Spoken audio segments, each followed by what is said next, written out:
All of the damage which you can see here on the exhaust manifold or on these covers were made during the transport, so don't worry about that.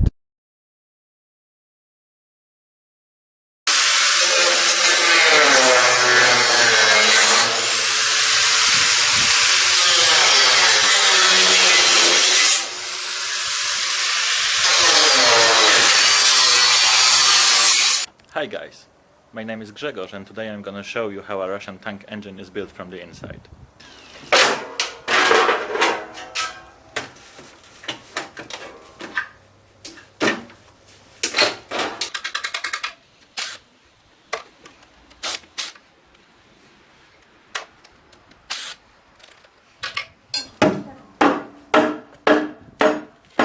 Szkoda, że to?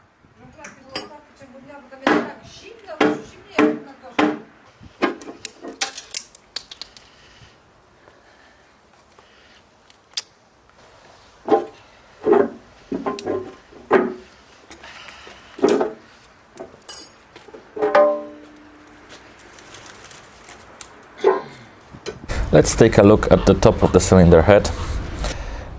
We don't see any extensive wear on these surfaces, so maybe this engine is in pretty good shape actually. The springs also look very good. So hopefully when we disassemble it more, we will see that it hasn't been very damaged.